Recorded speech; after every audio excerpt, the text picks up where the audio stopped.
안녕하세요 여러분. 오늘은 다음 주에 있을 기말고사에 대비한 정치화법 예상 문제를 풀이하는 시간을 가져보도록 합니다. 시험 범위 먼저 안내해 드릴게요. 시험 범위가 두 개로 나뉘어서 정치 부분하고 또 법 부분을 또 따로 다루고 있습니다. 책을 꼭 한번 보시면 도움이 많이 될 것 같아요. 그래서 44쪽부터 63쪽, 108쪽부터 113쪽까지 시험 범위로 잡았습니다. 자, 첫 번째, 일단 크게 정부 형태를 이해하는 게 중요합니다. 밑에 해설을 한번 볼게요. 민주주의 국가에서는 이렇게 3권으로 나눠 놓죠. 입법, 행정, 사법. 특히 사법부는 독립을 철저하게 강조하고 입법부와 행정부의 관계가 어떻게 되느냐, 이거에 따라서 우리 왜 최고 책임자를, 한 국가의 최고 책임자를 수상이라고 부르기도 하고 총리라고 부르기도 하고 우리나라는 대통령이라고 부르죠. 또 중국 같은 경우에는 국가 주석이라고 부르는 게 있는데, 이건 바로 뭐냐면 행정의 수장인 정부를 어떻게 구성하느냐와 관련이 있고, 이 정부를 구성하는 데 있어서 하나의 제도는 영국에서 만들어진 제도가 있고 하나는 미국에서 만들어진 제도가 있습니다. 그래서 이제 영국에서 만들어진 제도를 의원내각제라고 하고 미국에서 만들어진 제도를 대통령제라고 하는데요. 영국에서 만들어진 제도의 특징, 일단 그림을 잘 이해하셔야 돼요. 자, 가는 요거를 우리가 의원내각제라고 하는데, 영국은 의회가 굉장히 발달해 있던 국가예요. 그런데 이제 왕이 새롭게 승계돼서 왕이 앉았는데 정치에 관심이 없고 또 영어를 잘 몰라요. 그래서 당시 의회의 다수당을 이루고 있는 정당이 정권을 잡으면서 가장 대표를 수상이라고 하고, 또 수상이 장관들을 임명해서 이런 협의체제를 만들게 되는데, 이 협의체제를 뭐라고 불러? 내각이라고 부릅니다. 그래서 의회에 의해서 내각이 이루어지는 정부 형태다. 그래서 이걸 의원 내각제 정부 형태라고 합니다. 얘네의 그림을 다시 한번 이해해 볼까요? 국민이 있어요. 국민은 한 번만 선거한다 이거예요. 뭐만 뽑아? 의회만 선출을 합니다. 의회에 의해서 선출되고 의회에 의해서 정부가 구성된다 그래서 의원 내각제라고 한다 이거예요. 자, 가번이 나온 김에 좀 더 설명해 볼까요? 그림을 이해하고 의원 내각제라고 하는 걸 알아야 되고요. 그러니까 입법부와 행정부의 관계가 상호 의존적일 수밖에 없다 이거야. 다수당이 의회를 장악하겠죠. 얘네가 결국은 정부를 구성하기 때문에 상호 밀접한 관계를 가지고 있고, 또 이렇게 다수당을 이루고 있는 정당의 대표를 수상이나 총리라고 불러서 얘네가 이끄는 협의체 내각에 의해서 운영됩니다. 장점은 어떤 게 있냐면요. 국민 요구에 민감할 수밖에 없어요. 의회에 의해서 정부가 구성이 되기 때문에 국민들이 요구하는 것에 민감하고 책임감이 높습니다. 그런데 단점이라고 하는 건 뭐냐면, 단점, 얘네가 집권당이, 그죠? 의회의 집권당이 결국 정권을 잡기 때문에 얘네가 다수당이 횡포를 부리는 경우, 자기네에게 이익이 되도록 어떻게 유리하게 운영하는 경우 이 횡포를 막기 어렵고요. 그 다음에 또 군소정당이 난립할 시 전국 혼란이라고 하는 건 뭐냐면, 이렇게 어떤 정당도 과반수를 차지하지 못하는 경우가 있을 수 있잖아요. 그래서 어떤 정당은 10%, 어떤 정당은 20%, 어떤 정당은 30%, 어떤 정당은 뭐 이렇게 몇 프로 뭐 이런 식으로 차지하는 경우에 반드시 두 개의 정당이 합쳐서 이런 연립정부를 만들게 돼요. 연립정부. 그런데 이 연립정부가 지속되지 못하고 해처 모여를 여러 번 반복하면서 전국이 혼란할 수 있다라고 하는 단점이 있습니다. 자, 나를 또 이해해 볼게요. 자, 미국이라고 하는 나라는 어떤 나라에서부터 독립해요? 영국에서부터 독립을 합니다. 근데 이제 영국에서 독립을 하는 과정에서 왕을 둘 것인가 굉장히 고민이 많아요. 그래서 이제 왕을 두자 말자 이렇게 하다가 얘네는 이제 독특한 그런 대표를 뽑게 되죠.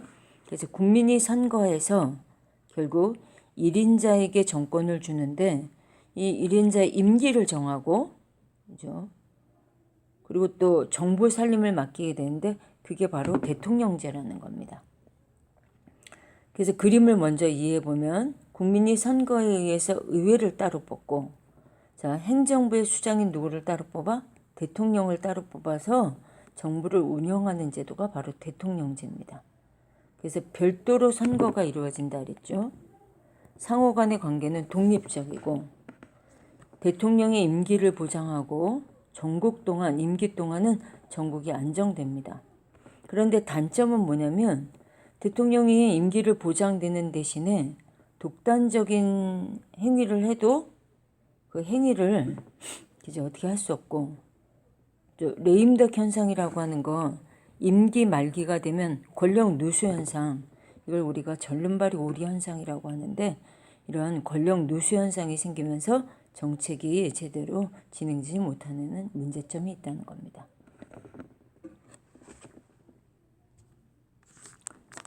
자, 다음 페이지로 넘어가 봐요. 자, 2번으로 가봅니다. 자, 아까 봤던 그림 생각나시죠? 우리 오전반 문제하고 오후반 문제가 달라서 두 개 다 같이 설명해 보도록 합니다.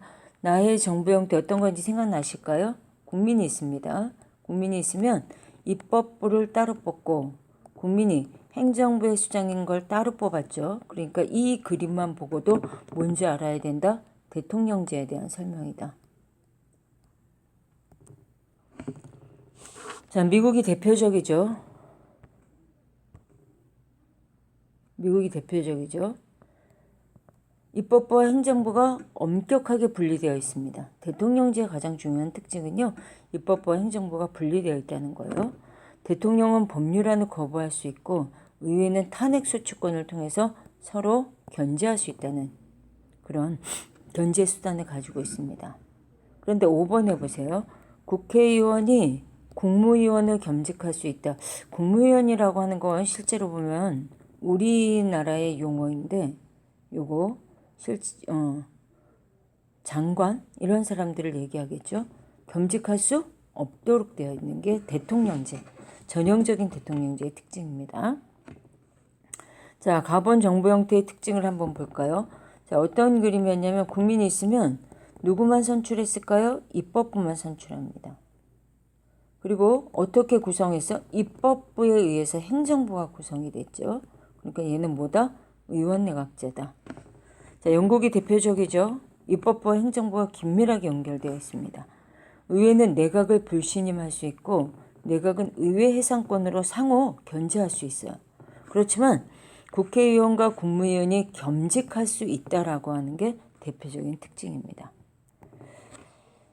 자, 두 개 다 확인해 주시기 바랍니다. 자, 3번 우리나라의 의원내각제 요소는, 우리나라는 어떤 형태를 기본으로 하면서 대통령제를 기본으로 하면서 의원내각제 요소를 일부 가미하고 있어요. 그래서 의원내각제 요소 중에 일부 대통령 국가에 없는 우리 무슨 제도가 있어? 국무총리가 있고 국무회의라고 하는 기관이 있고요. 또 보세요. 상권분립에 입법, 행정, 사법부에 입법부만 법률안을 제출할 수 있는데 우리는 또 누구도 법률안을 제출할 수 있다? 정부가 법률안을 제출할 수 있는 권리를 가지고 있습니다. 그 다음에 대통령제는 겸직할 수 없다고 되어 있는데 겸직이 가능하죠. 또 국회가 국무위원이나 국무총리를 해임 건의할 수 있는 것 등이 바로 우리나라의 의원내각제 요소예요. 그러니까 국무총리 제도를 두고 있다. 정부가 법률안 제출권을 가지고 있다. 겸직할 수 있다. 해임 건의권이 있다. 국회의 탄핵 소추권은 원래의 대통령제의 요소이기 때문에 이게 의원내각제 요소가 아니다.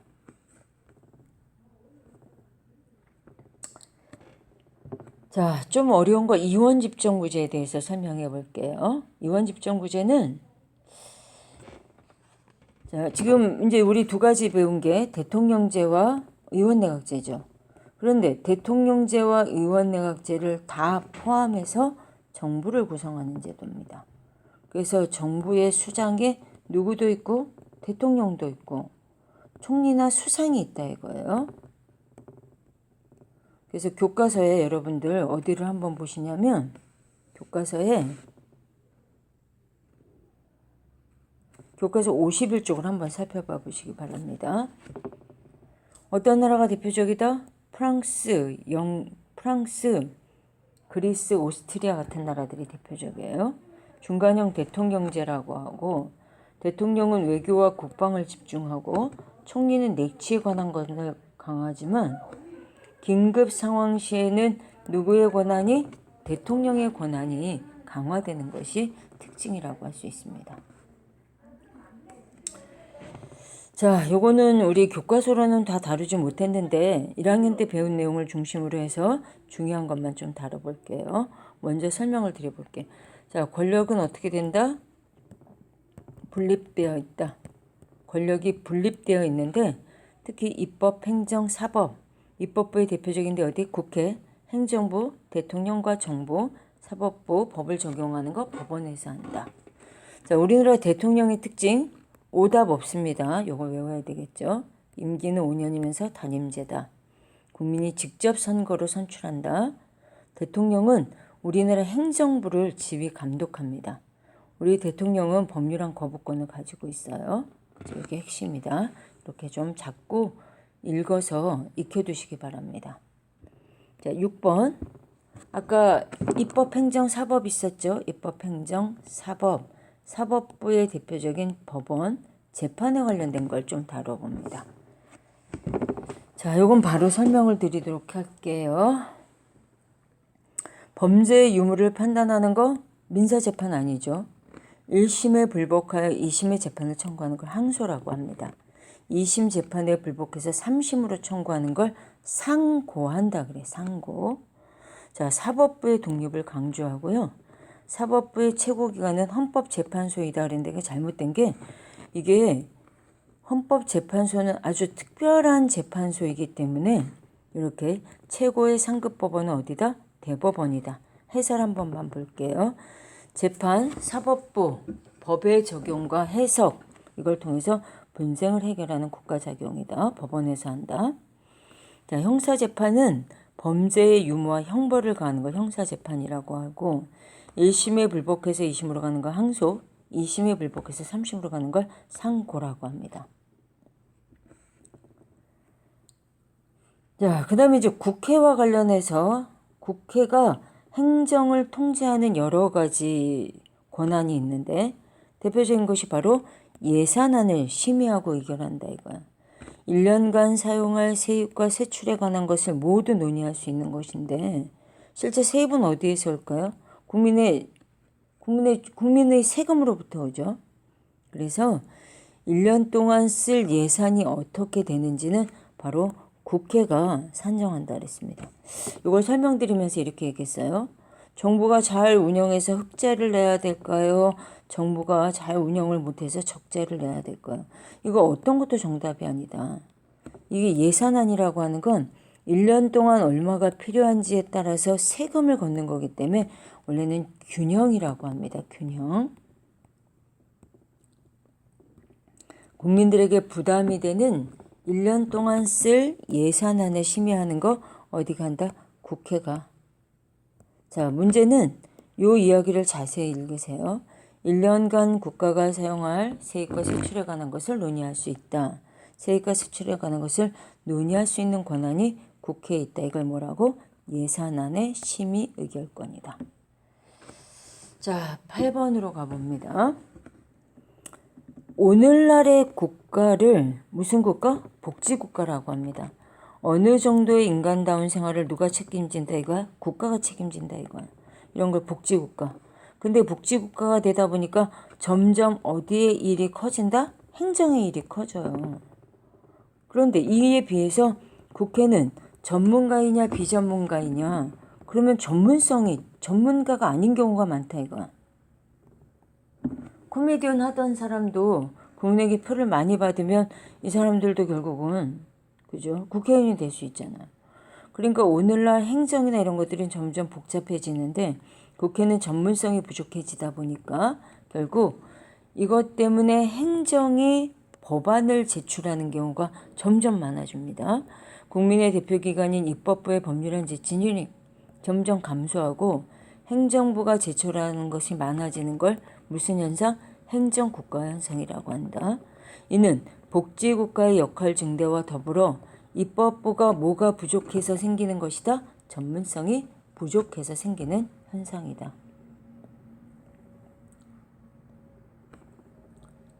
자, 넘어가 봅니다. 정치와 법과 관련된 용어들 한번 살펴볼게요. 내각, 의원내각제에서 국가의 행정권을 담당하는 최고의 합의 기관을 얘기합니다. 그래서 의원내각제의 대표적인 용어다. 우리나라로 따지면 정부 또는 국무회의 정도에 해당한다라고 생각하시면 돼요. 자, 연립정부가 들어섰다면 연립정부 뭐냐면 의원내각제에서 둘 이상의 정당이 연합하여서 내각을 구성하는 것을 말한다. 일반적으로 의석 과반수를 차지하는 정당이 없을 때 연립정부를 구성하게 된다는 거예요. 자, 그 다음에 군사정변. 여기가 떨어졌는데 이거 붙여야 되겠죠. 저희가 학교 다닐 때만 해도 5.16을 혁명이라고 배웠습니다. 지금은 역사적으로 5.16 군사정변, 쿠데타라고 가리킨다는 거예요. 그래서 혁명과 군사정변은 다른데 뭐가 다르냐. 결국은 군사력을 동원해서 정권을 빼앗는 권력행위는 쿠데타이고 이렇게 이제 정권이 바뀌었는데 국민들이 그거에 대해서 찬성하고 국민들이 원했으면 그걸 혁명이라고 본다 이거예요. 자, 법용어와 관련해서 고의와 과실 한번 봅니다. 자신의 행위가 다른 사람에게 손해를 입히는 거 알면서도 행위를 하는 거 이걸 고의. 부주의해서 알지 못했는데 결국 손해를 끼치는 걸 과실이라고 합니다. 자, 민법의 원칙. 민법이라고 하는 게 프랑스 혁명기에 이런 나폴레옹 법전을 중심으로 해서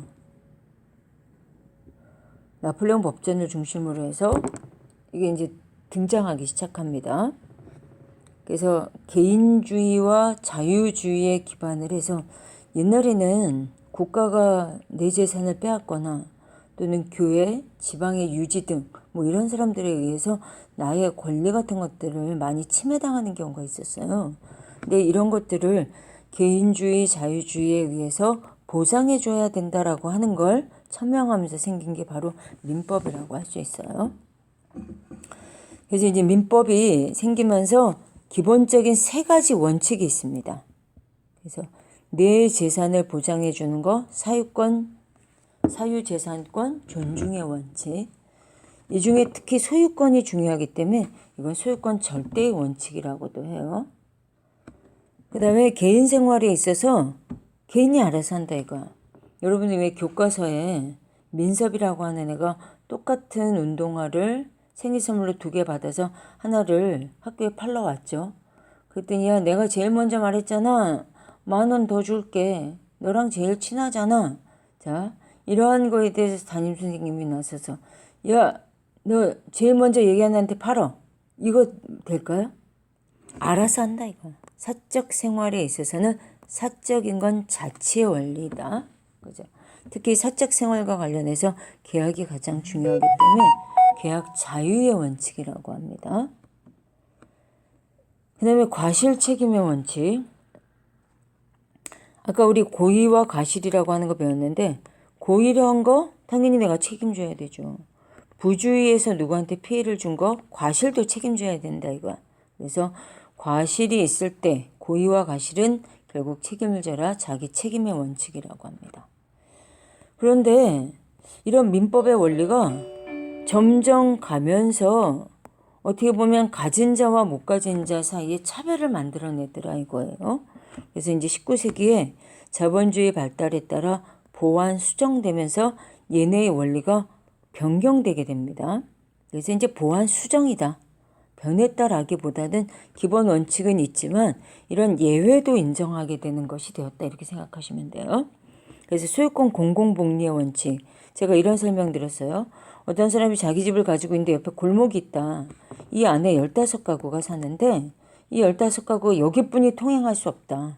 그런데 어느 날 자기 집을 증축하느라고 측량을 해보니까 골목까지 자기 집이야. 그래서 그동안 공짜로 쓴 게 너무 억울해서 몇십 배에 해당하는 금액에 사든지 1년에 1,000만 원에 가까운 통행료를 내라. 그래서 재판이 붙었어요. 결국 자기 집 소유권 절대 원칙 때문에 자기 집을 가진 자기 땅인 사람의 손을 들어줬을까? 뒷사람의 손을 들어줬을까? 그죠? 뒷사람이라 그랬죠. 그래서 소유권은 이제 뭐에 적합하게 써야 된다? 공공복리에 적합하게 써라. 또 이런 예도 설명드렸던 것 같아요. 자, 조상 대대로 물려받은 땅이 있는데 이 고속도로가 생겼다. 그냥 아무튼 헐값에 파는 게 너무 싫어. 그래서 아주 비싼 가격에 사든지 나 절대 안 판다. 이런 거 될까? 안 된다 이거야. 그래서 소유권도 뭐에 적합하게 써야 한다? 공공복리에 적합하게 써야 된다. 자, 계약 공정의 원칙은 이렇게 설명해 볼게요. 계약 자유의 원칙이 되다 보니까 노예 계약 아니면 뭐 장리를 매매하는 계약 이런 것들도 우리가 인정할 수 있겠느냐. 아니라는 거지. 자, 계약은 원래 자유롭게 행하지만 문제가 됐을 때는 어떻게? 공정하게 되도록 해야 된다. 문제가 없도록 공정하게 해라. 자, 과실 책임의 원칙이라 그랬습니다. 내가 잘못했을 경우에 부주의했던지 일부러 그랬던지만 책임진다 그랬는데 이게 책임 소재가 불분명한 경우가 생겼다 이거예요. 그래서 이제 여러분들한테 예를 들으면서 자, 피자 배달원을 쓰고 있는데 이 사람 어느 날 부주의해서 어떤 사람을 다치게 했다. 나는 감옥살이를 살면 살지 돈 없어서 못 고쳐준다. 병원비 못 든다. 이거로 끝나지 않는다 이거야. 누군도 책임져야 된다. 주인도 아무런 잘못이 없는데도 불구하고 책임지는 경우가 생겼다. 그래서 원칙과 수정 보완된 원리를 꼭 이해하시고 그리고 또 외우셔야 되겠죠. 자, 어떤 것이 바뀌었는지 한번 볼게요. 공정거래위원회는 연기자를 위한 표준 전속 계약서를 발표하였다. 이에 연기자는 계약 기간을 설정할 때 7년을 넘지 않도록 해야 한다. 자, 계약에 있어서 얼마 제한을 한 거죠. 원래는 뭐였을까? 계약 자유의 원리였다 이거. 이게 계약 뭐에 됐어? 계약 공정의 원리가 되었다. 자, A군은 A사의 스마트폰의 원인을 알 수 없는 이유로 폭발해 손에 화상을 입었대요. 손에 화상을 입었어. A사는 김군에게 스마트폰 구입비와 치료비 배상했다. 얘네가 꼭 잘못한 걸 알 수 없는데도 불구하고 이걸 뭐라 그래? 원래는 과실 책임의 원리였는데 뭐도 책임진다? 무과실도 책임진다. 이거야. 무과실 책임의 원칙이다. 공항 근처 땅을 소유했던 박 씨는 15층짜리 주상복합 건물을 신축하려고 했는데 5층짜리 건물밖에 지을 수 없었대요.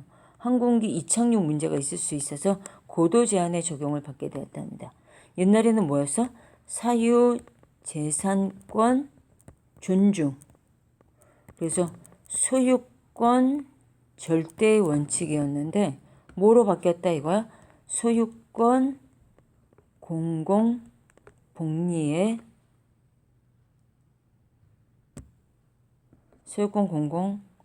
원칙으로 바뀌었다는 겁니다.